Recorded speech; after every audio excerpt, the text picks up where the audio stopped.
بسم الله الرحمن الرحيم، والصلاة والسلام على نبينا العربي الأمين. أصالة عن نفسي ونيابة على نخبة المناضلين في جمعية الوحدويين النصريين،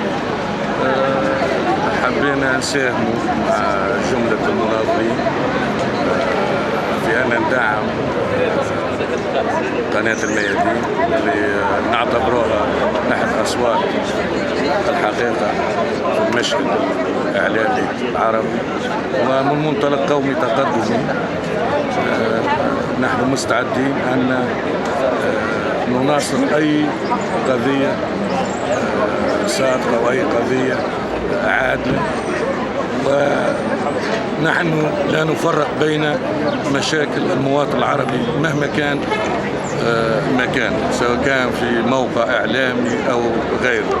وهذا إذا ساندوا اليوم قناة الميادين هذا عبارة أو يمشي أو يتماشى مع مساندتنا للقضية الفلسطينية. نحن لا نجزأ القضية، يعني أي مواطن يتعرض لأي انتهاك أو أي شبر من الأراضي العربية كذلك يكون نحن مستعدين مش أن ندافع عليه.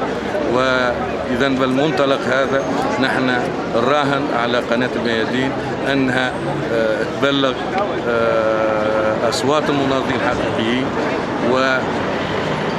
ومتأكدين أنها قادرة أنها تلعب دور في أنها تغير المشهد الإعلامي وتعطي فرصة لكل القوى الوطنية والقومية والتقدمية المناضلة لأنها تصدع برأيها انطلاق من المشاكل اليومية للمواطن العربي، سواء كان في تونس أو في فلسطين أو في سوريا أو في ليبيا، إلى أهم المشكلات.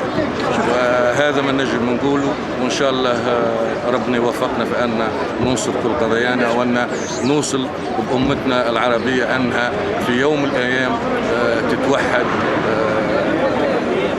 بشكل يعني يضمن لها حريتها، يضمن لها استقرارها، ويضمن لها انعطافها الاقتصادي والاجتماعي في كنف الديمقراطية وفي كنف الاحترام المتبادل بين جميع الأطياف. وشكرا.